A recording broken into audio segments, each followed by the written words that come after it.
place, a better one for you and I. Protect our future, protect our land, protect our children, give them a hand. Protect our oceans, protect our sand, protect our mountains.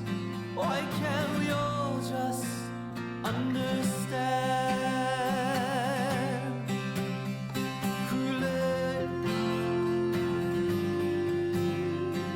Aloha,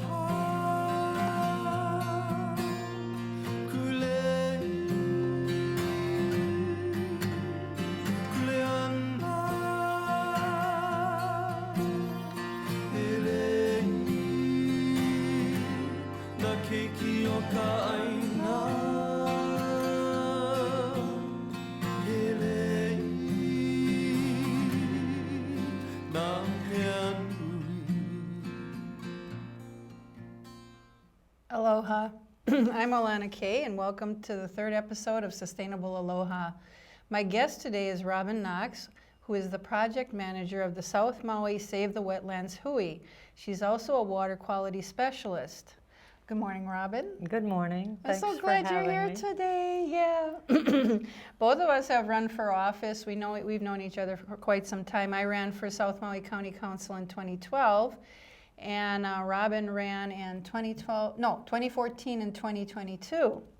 I remember I ran for mayor in 2014. I should still be the mayor. I say I should still be the mayor, but you got to practice. So we've talked a lot on the beach. I think that's where we've had most of our conversations. Or in the ocean. Or in the ocean, yeah. And on the campaign trail, it's kind of like the South Maui beaches seem to be like a meeting place for people, seriously. I mean, I've had a lot of business meetings on the beach. So finally, we get to discuss this on video. This is awesome. This is a very exciting moment.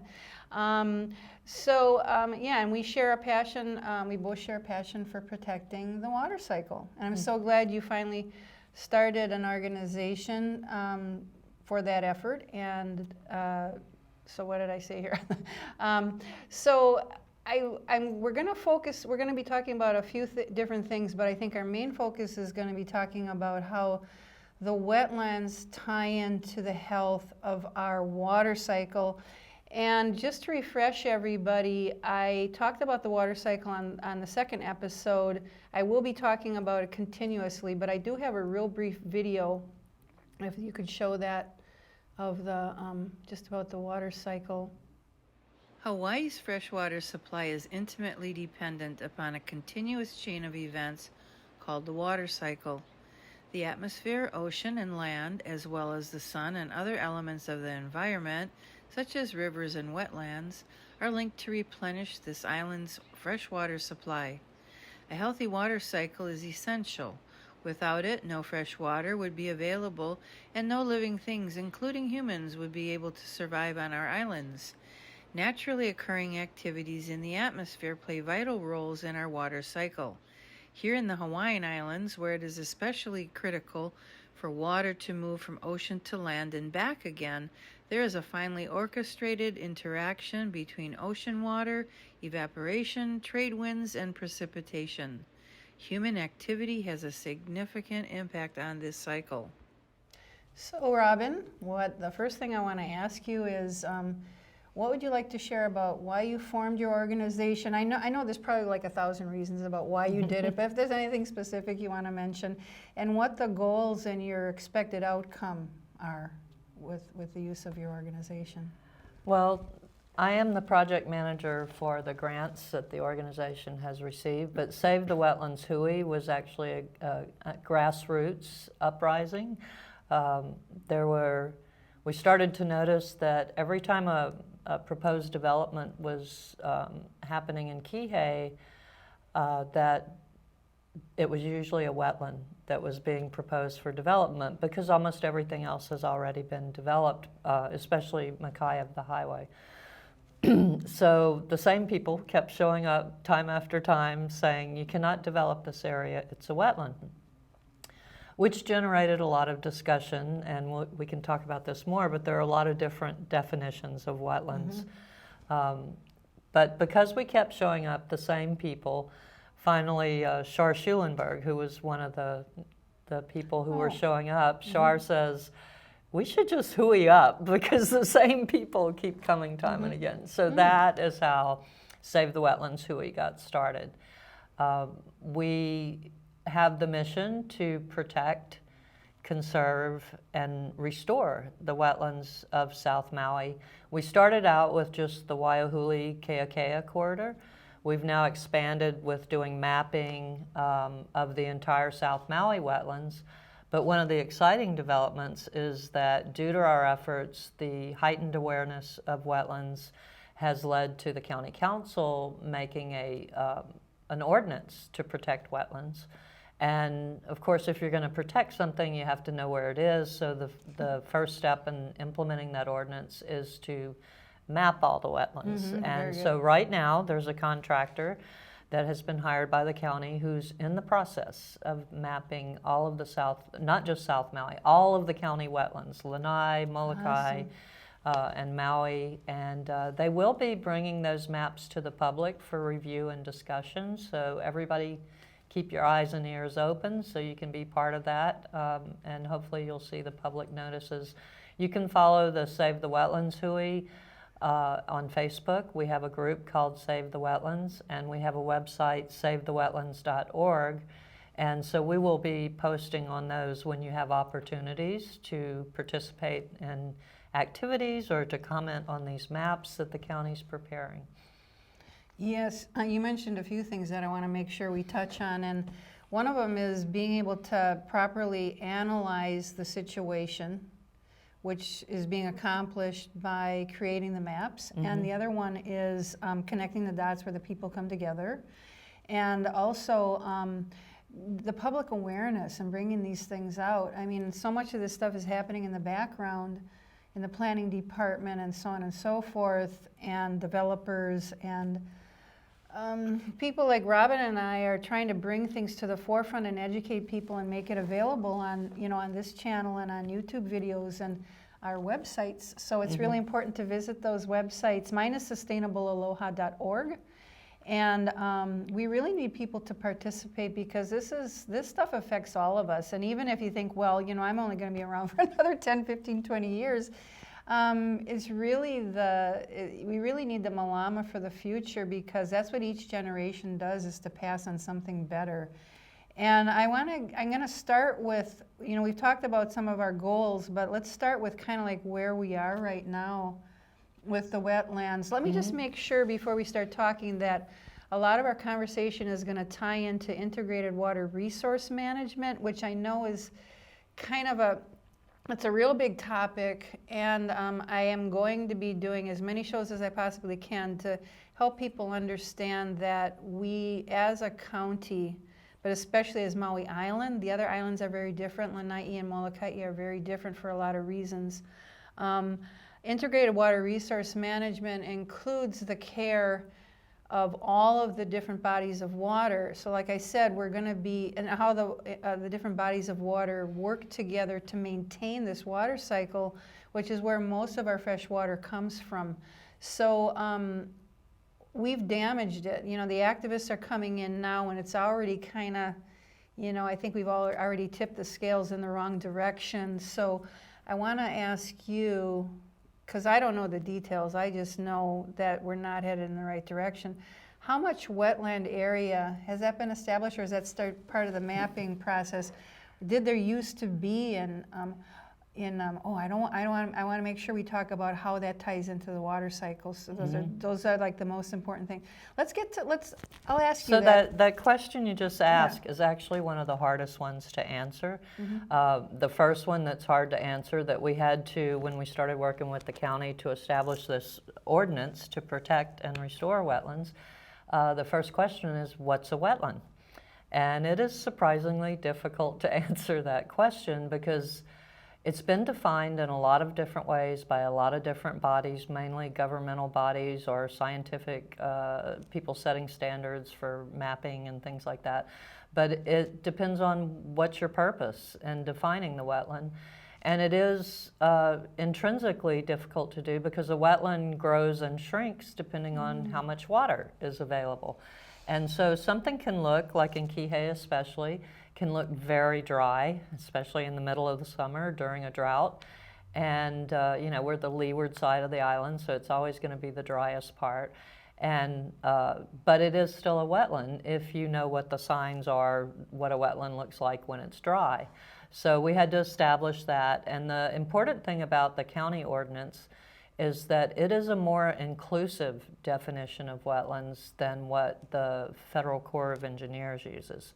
And that's important because the scope of what the Corps of Engineers protects under the Clean Water Act has gotten narrower and narrower. And there was a court decision just last week that really eliminates protection of a lot of wetlands. And our streams and wetlands on the leeward side are ephemeral, they're called. They're not present all the time, and they're driven by precipitation. Although a lot of our wetlands, you'll notice some water is present all the time, and that's coming from springs and from groundwater. Streams and things. So, so very complex to even define. So as you can imagine, if it's hard to define it, then it's even harder to measure it. Yeah, and so we don't really know an absolute number of how much wetlands has been lost. We do know that wetlands have been diminishing and shrinking worldwide. So since we don't know where we started from, because they didn't always monitor or measure wetlands, everything is usually expressed as percent based on whatever point of time you're looking at. So some interesting statistics. Wetlands only cover about 6% of the Earth's surface, but they're home to 40% of the Earth's wildlife species. So that's one of the important functions of wetlands. They're also, like you were talking about with the integrated water resource management, they are an intrinsic part of that. They are where the salt water and the fresh water meet, where the surface water and the groundwater meet. So very dynamic part of our water cycle. Let's impress upon the audience how important it is that we have that balance of the brackish water that's in the wetlands protects our inland aquifers, because nature has a real delicate way of balancing saltwater and freshwater. As a matter of fact, it's hard to understand that the Iao aquifer, well, all aquifers, there is a freshwater lens floating on top of saltwater, which naturally would not occur. So somehow nature has created the situation where the freshwater is on top of the saltwater. So when we overpump it, we disrupt that delicate balance that nature has created, and there's no way that humans could replicate that or repair it. People can't live on Kaho'olawe and other islands on the planet because they've ruined the aquifers. So where the wetlands come in is that when you lose the wetland is the place that's the buffer between the ocean water and the fresh water. And when you lose that buffer, now the ocean water can seep into the aquifers, and now you have overly brackish wells. Yeah, it's called saltwater intrusion. So the freshwater pressure coming down can protect your aquifer from saltwater intrusion. And as you pointed out, if you're pumping more than what it's replenishing, then you could actually draw saltwater in. So those are definite concerns. The wetlands also protect us from sea level rise in other ways, and can mitigate flooding, whether it's from the ocean or from coming down, from which both is directions. Another reason that our coastal wetlands are very dynamic. So they do those kinds of I call it the dance of the water element, because it's happening and it changes every day. That's why it's so fascinating to study it. But other benefits of wetlands is that with regard to climate change, that the wetlands sequester carbon. And if you disturb the wetlands, you are releasing carbon. Right. So having intact, healthy wetlands are important globally. Sequestering carbon, that's really important. This is going to come up in our in the farming series that I'm I gonna thought do. you were going to say it's going to be on the quiz. If you want a quiz, just email me, alana@sustainablealoha.org. But wetlands actually sequester carbon 55 times more than a forest. And most Wow. people know that the rainforest is very important for, the planetary climate health, but wetlands are even more important. So like I said, it's hard to measure how much has been lost since what amount of time, but since 1970, it's estimated that 35% of the world's wetlands have been lost. And in Kihei, Yeah, I was going to say that might even be higher. it is. In Kihei, just between 1965 and 2003, over 50% of the wetlands were lost.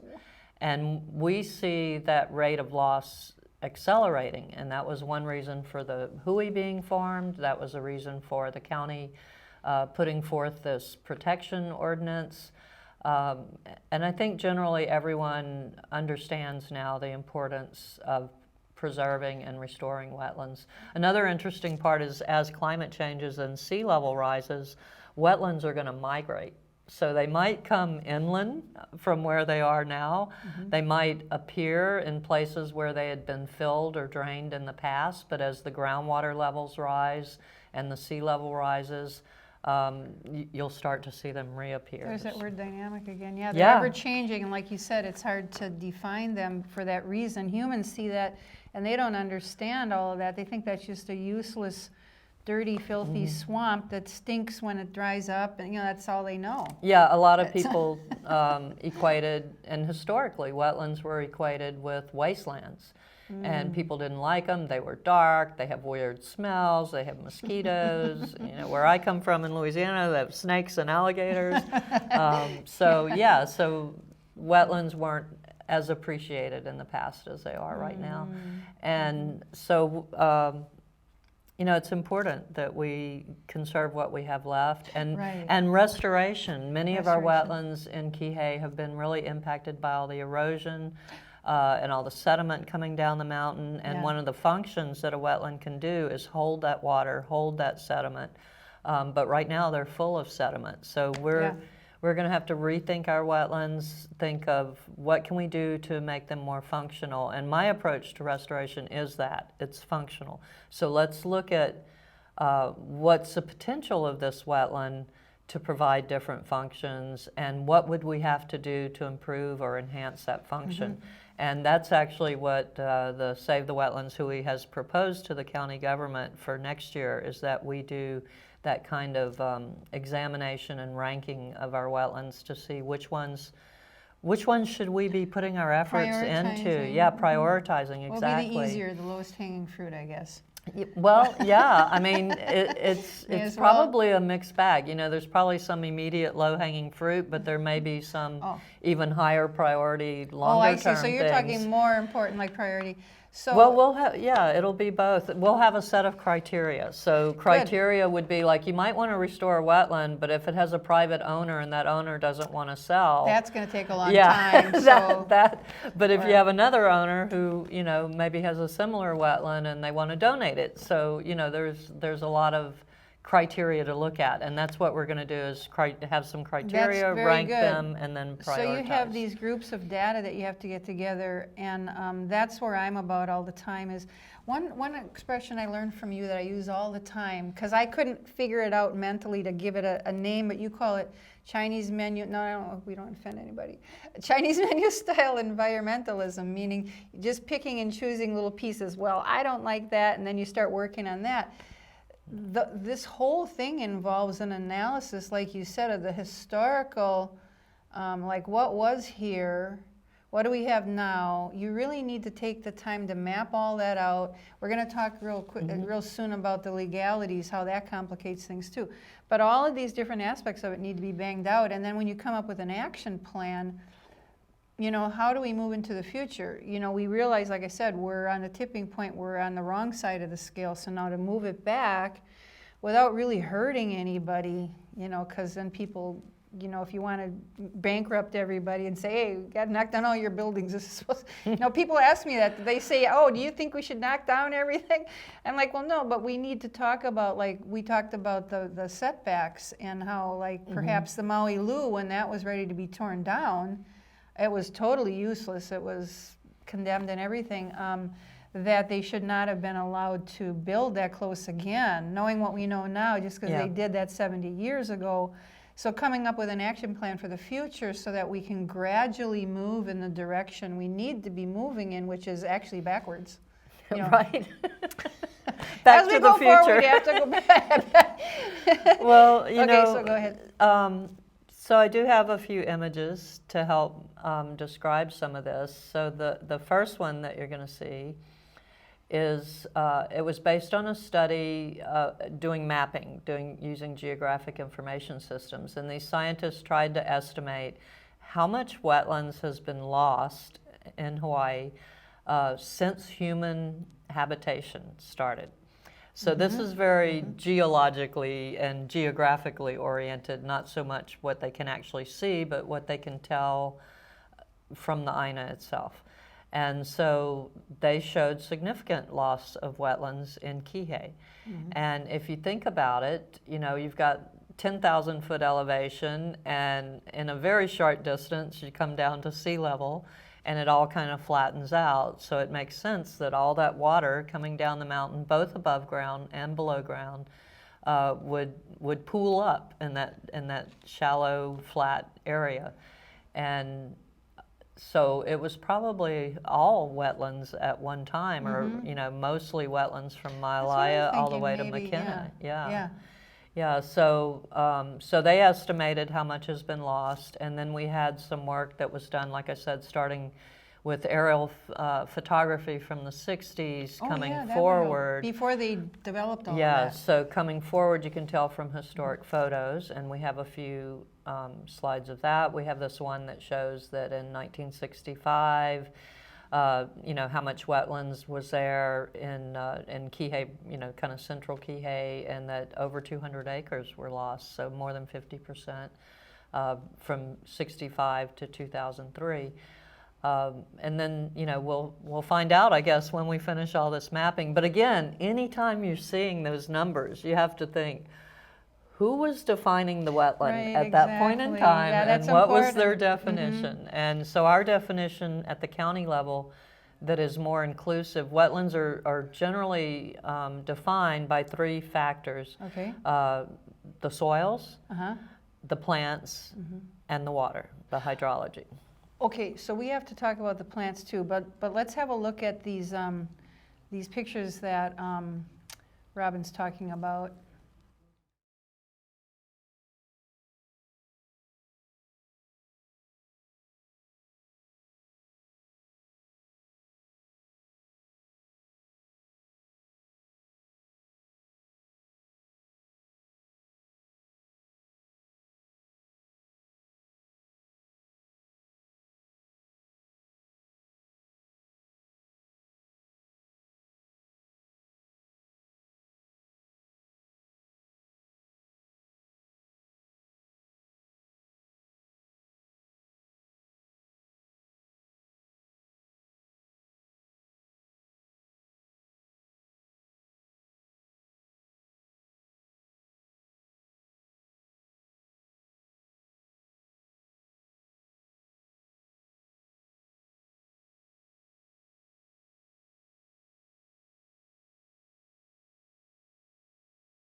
Okay, so you know, this is all part of the analysis part of it. But what was it that I said that we had to talk about? Oh, the planting.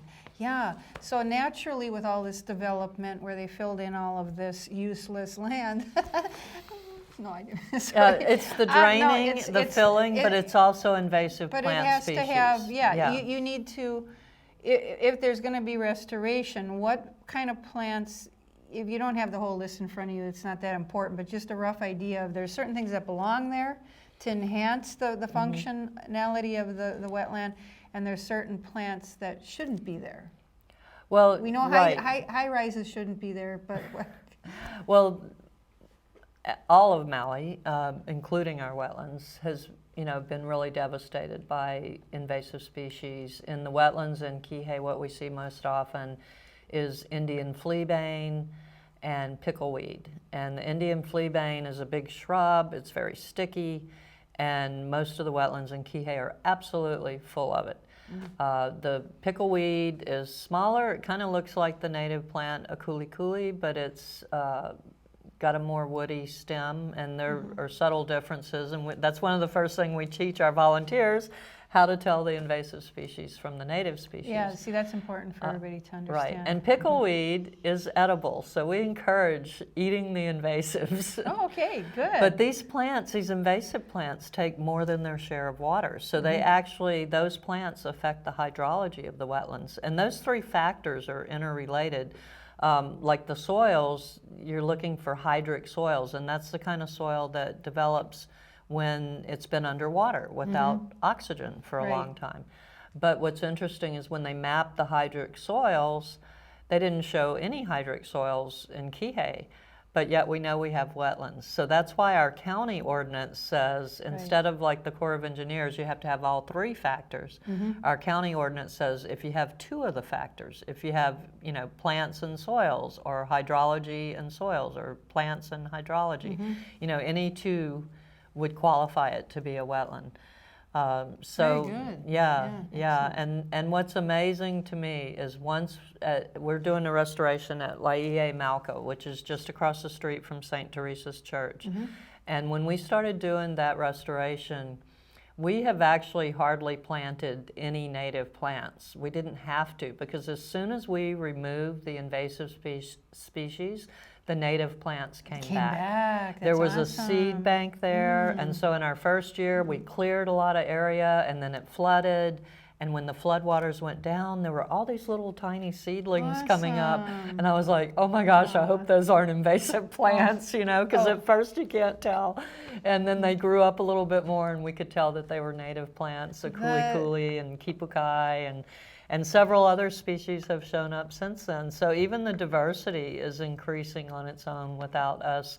We have, tried a few experiments, and we're trying to find out, to answer your question, what likes that area. And it's different for every wetland. It's different for every microclimate of the island. You have to find the plants that work with your area. And that's another thing about Save the Wetlands Hui.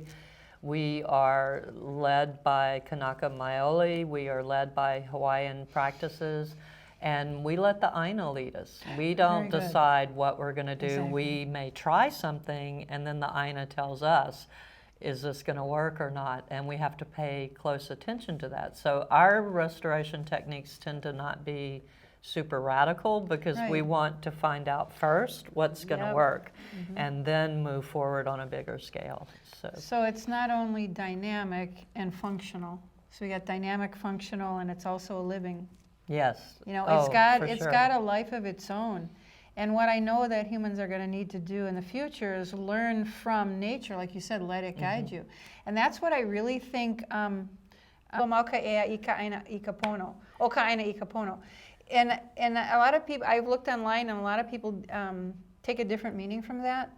But what I get is that our health and happiness is the result of how we respect the land. Yes. That's how I take it to mean. If you understand the ancient Hawaiian, I'm not an expert. I'm not Hawaiian, I'm not an expert, but I've learned enough about it to understand that their phrasing and their perspective on how to word something was very different from our language. So when you look at some of the stuff that people said a long time ago and try to say, well, what does that mean? I think you have to kind of. It's not always literal, yeah. In fact, that it's usually not a literal intuitive. You have to and try to figure it out. That's what I think it means is we respect the land, and the land respect us, but we have to learn from the land, because that's where the wisdom of how to live really is. Humans come along and they think that we can do it better. Right. And then So there's, two viewpoints on that. One is the Hawaiian, which is the land is chief and we are the servants. And the other is the more kind of hubris, the, to me, very arrogant Western viewpoint that led to manifest destiny and the, colonization and settling of much of the world. Is that viewpoint is that this is all here for us. This is all here to serve us. Yeah. Right. And I've even evolved in my life, Tim. Of course, I was raised in Milwaukee. I call it a concrete jungle. Everything is piped in, and so what? The river and the lake is polluted. It just goes through a plant, and then you drink it and reuse it. And I was just used to this, we'd drive, and we'd have to get to a natural place. But then when I got to Maui, I think that's when my viewpoints really changed substantially, because I saw that this was a system and the nature was more important than the people. And just like you said, and we learned at the college. I'm going to talk about this in Tim Botkin, who is the assistant professor of the sustainability program at the college. That was one subject. Oh, hang on, I got to keep my thoughts on this. Is that I learned the sustainability class, which was a perspective I didn't realize. Like you said, there's different ways of looking at it. They gave us 3 ways. One is where you think that nature is boss and everything we do should be to protect nature, like we should all be living in tents and building campfires to cook our food and hunting. Then you got, which isn't necessarily good for nature either. Well, no, that's true. And then you have the viewpoint that that nature serves us, and then you have where we serve nature, but then there's some people who are in between. And I'd have to say that, to really be honest, my public persona is more, let's see how we can protect nature from a sustainability standpoint, meaning our definition of how we're protecting it and what we do to protect it has to be reflected in the result that we are creating a sustainable system. So, well, I like that word, systems. System. That's how I function. And the systems that are going on here. Well, so speaking of that, we're talking about how you have to analyze your problem and map everything properly, and that's underway. Public awareness and education is a big part of it. And then we get into the legal system where the laws are complicated, but at the same time, you and I have talked about this before, that we feel in a lot of our research that we've done, we both have different areas of research where we've dived into either the state statutes or the county code, and we wonder why there seems to be some really clear laws that aren't being enforced on the county level, not necessarily on the state level. It's my personal opinion that the state is a little more simple and stricter and more serious about what they're doing than on the county level. I feel like our county, and I hope nobody gets, if they want to get mad at me, I'm doing this because I don't feel like our county is doing enough at all to protect the sustainability of so many different things and to look at everything as a system. So, but I just wanted to make sure we share briefly, like I said, we could do a whole show about this, but very briefly that there's some laws, and my, to start out the discussion, I want to mention, I've wondered why we are always litigating over stream flows and so on when, with the water code in, I think it was 1987, is that when they did that? They established the Commission on Water Resource Management, which some of us call CWRM, and CWRM was directed that they had to create certain documents, and one of them was, they had the in-stream flow standards and the Hawaii stream flow assessment. If you take those 2 documents, they're massive, and I can't imagine what it costs them to compile those, just like you're doing with the wetlands. That's not referred to and used with our government functions here in Maui. So I asked the assistant professor, Tim Botkin, at the college, I sent him an email, and I said, what do you think about this? Doesn't this kind of set the precedent that, he's an environmental lawyer, did I mention that? And he came back saying, yes, he does believe that that would be binding, and he mentioned 2 case studies where people did win stream flow litigation by using the in-stream flow standards. And so, that should be priority, that state level, that was established, it was part of the water code. Why are we, oops, the dog's got a thing down here. Why are we litigating over this when it should just be, the minimum stream? Okay, so one last thing I want to mention before I pass this on to you is I do remember listening to a council meeting where Victorino said, well, no, let's not make this all specific, because then the lawyers are going to come in here and, they're going to try to, and like, see, that's why so many of the laws are vague, and there's laws on top of laws, and this one's like this and this one's like that, and then you have your bifurcated system because of the Hawaiian and the water rights it's like crazy. So that all comes into play with all of this, but how does that affect your efforts? And you did talk about it a couple times. Yeah, I think everything you said emphasizes the reason that I like an approach called systems analysis, because everything can be defined in our minds, right? Not that this is necessarily reality, but in our minds, to help us understand and comprehend. We can create systems, we can understand boundaries. Now, these do come from the natural systems, but in our minds, we're building a conceptual model. We can even build computer models. So we have boundaries, we have conditions, we have things coming in, things going out, things being transformed, and connectivity between systems, and even nesting systems within systems. Right, systems so within systems. it's helpful to think about them as systems. And so some of those systems are, you described a town that's concrete jungle, that has all the waters in pipes. And in that kind of area, it can be really hard to even recognize the natural system, because it has been, it's a man-made system that has replaced natural systems. And like here on Maui, this is starting to happen. There are some areas where it's really hard. Like, for instance, if you're in Kahului and you see those big concrete drainage channels, you might not realize that that's because that is a wetland and they're draining it. And so it's hard to see that at first until you start to really understand the history and the natural systems and so forth. The natural system. Yeah. And what happens if we destroy the natural system on an island? Or anywhere, but especially islands on an are island. it's faster acting, and you see the results quicker when you destroy systems. But one of the systems, so one of the things, the interaction between that man-made system and the natural system is actually, Kihei is a great example, because when they developed Kihei, there was no master drainage plan. Okay. So a lot, and then later they had subdivision standards, and they started putting in curbs and gutters and draining. Well, where did they drain those subdivisions to? They drained them to the wetlands. So the way Kihei exists right now today, the wetlands are intricately part of our drainage system, even though we have man-made parts of it. So going forward, our questions are, do we want to make those natural systems more functional, or do we want to just replace everything with concrete? Right. And the county actually did propose in 2017 a drainage plan that was concrete line the gulches, divert the streams, things like that.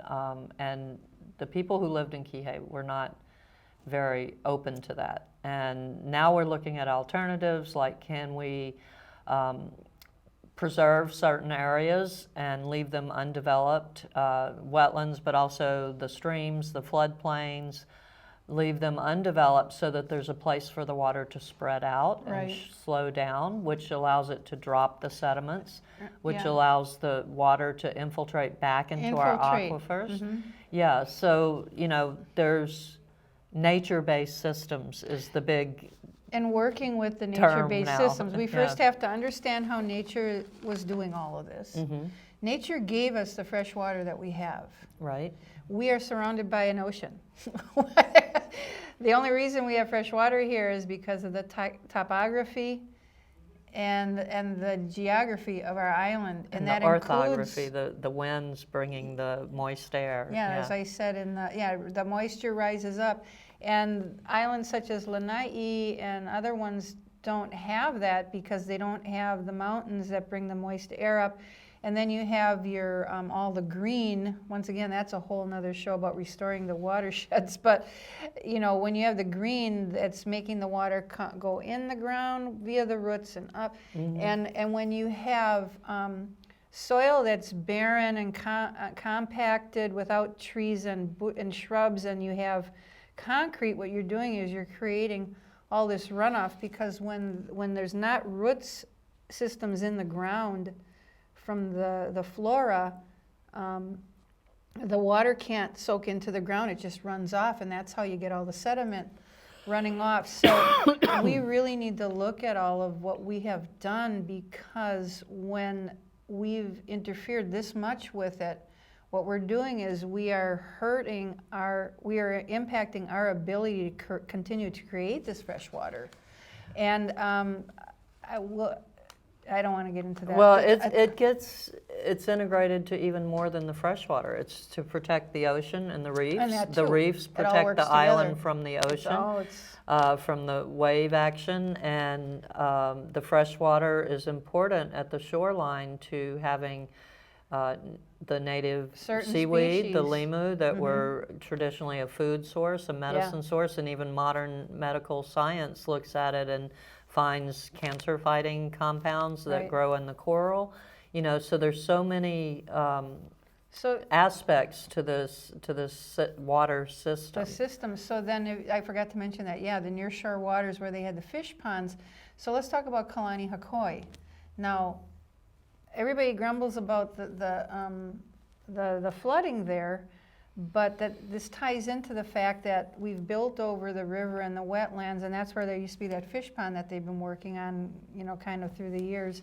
But they had the fish ponds back when people relied on the land for food.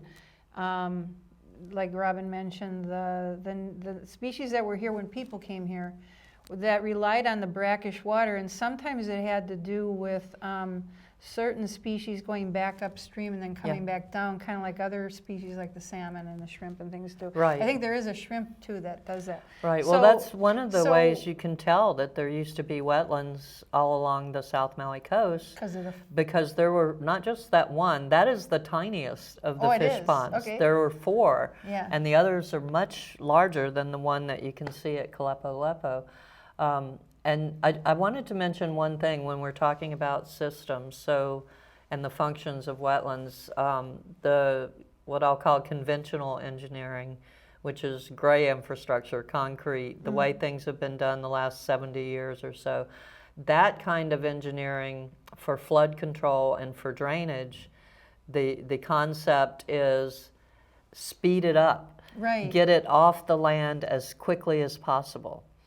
And that means making deeper channels with a certain slope to them, and it's not good for aquatic life because it takes away the bottom substrate that they need. It makes that slope makes it hard for species to even access. The water depth can be wrong. Tilapia. Yeah, so you get all of those kinds of impacts. And then the way that nature functions and the way that more nature-based approaches to flooding and protecting the ocean and drainage can function is to leave enough space for the water to slow down and spread out so that you get that infiltration, you get that settling of sediments. This is important.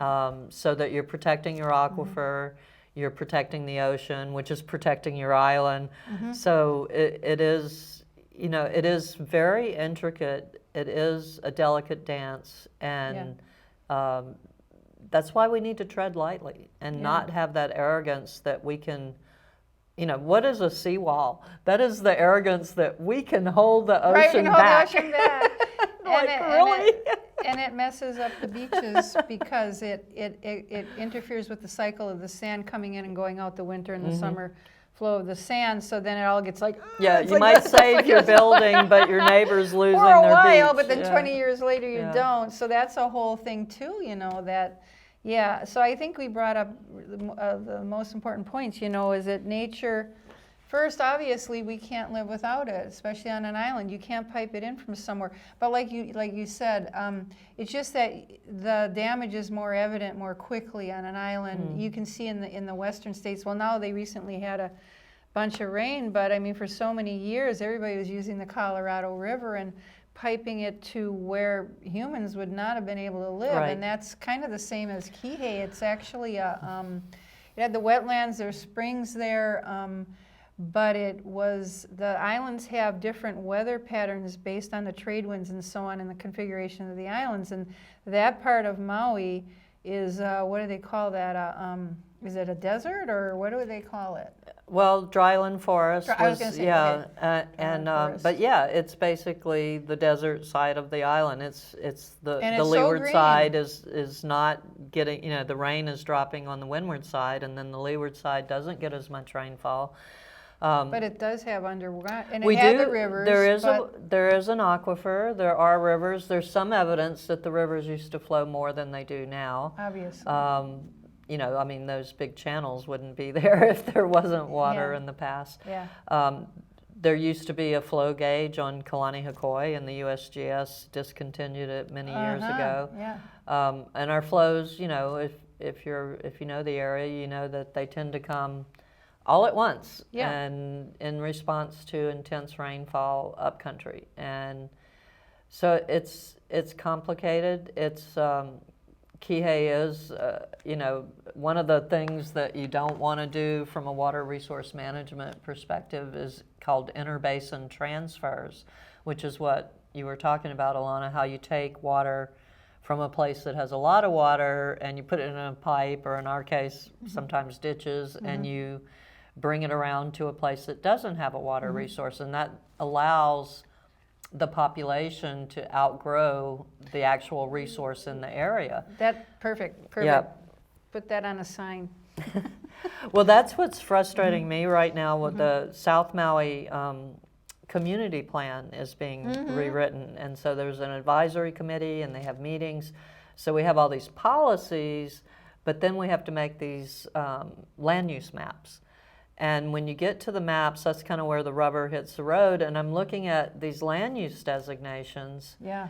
and they're totally disconnected from Yes. things like water supply, Yes. or just the natural functions of the ecosystems, or anything like that. And so it's like we're saying, oh, this area can be high density Right. development, but yet we haven't addressed where does that water come from. Oh, you're saving my neck here, because I said something about, I mentioned this one time that I don't feel that, or a couple times, that I don't feel that the neighborhood plans are in sync with sustainability matters. Like, this is what you just described. And I just think this is where we're going to wrap this conversation up, is talking about how the expertise that we have on the island, what kind of expertise we need to bring in. I've thought of this already, that like if we are going to implement something such as integrated water resource management, which is what we've been talking about actually, it's a huge subject, but there is some expertise required, and I don't feel like we have all the experts here, but we have non-experts coming up with these neighborhood plans, and I know through my interviews and my research at the county level, they're trying to address this now. I don't know how well they're doing, but that we don't have the expertise on the county level, nor are we necessarily teaching the right subjects in college. And I've had to look at, well, if I'm going to get more active on implementing integrated water resource management, I need to kind of understand what kind of experts and I think you'd know this better than me, maybe, probably. What kind of experts do we lack on the island that we could really maybe bring in, or maybe be training our college students differently? Yeah, I'll tell you the good thing is, I've been on Maui 20 years, or almost 20 years. There are a lot more of those subject matter experts on Maui now than there were 20 years ago. Good. I also think our new administration and our recent county councils have started to turn that big ocean liner ship of state, to turn our government to look more at these things. I personally think the best way to manage all this is it needs to be locally based and locally managed, but that management group or advisory council, whatever you want to call it, could bring in different subject matter. You know, why not get the world's best expert on Just something? get, like as a consultant or Yeah, as a contractor. consultant, but as we all know, Hawaiian systems are so unique. Yeah, right. Even within a short distance on the same island, there Right. can be radical differences. So it's the most powerful thing is to have that local knowledge that's Right. multi-generational, That's what I feel, that's yeah. cultural, that's, you know, from people's lived experience, and then bring in, you know, maybe the expertise of mathematical modeling or, you know, hydrology or Hydrology, yeah. soils or whatever. But and that's actually what the Wetlands Hui is doing right now. Awesome. Because we're having different workshops and we're having different. We were collecting fish DNA yesterday. You know, if you ever want me to shoot video and like create something for Akaku, just let me know. Because That I would be mean, we all need to great, work yeah. together on getting the public educated. Right. I think you touched on the last thing. That's important. We're going to have to wrap it up. The education. You know, in order for people to get behind this, you have to have the commitment to get involved and help in any way that you can, and also education. We're trying to educate people. We know how important it is in order to create change, and also please educate yourself. So thank you so much, Robin. That You're was welcome. awesome. You're That welcome. was Thank you so SaveTheWetlands.org. much. Thank you so much. So that's, yeah, I think you caught our email addresses on there. So please check out our websites, and then this video will be on YouTube for people to share. It will also be on the website, and I don't know if you're planning on putting it in yours. But so mahalo for joining us, and please be sure to share this video. That's very important, and everybody needs to play a part in keeping our island sustainable. That's the main point I want to make here. Aloha. See you next time.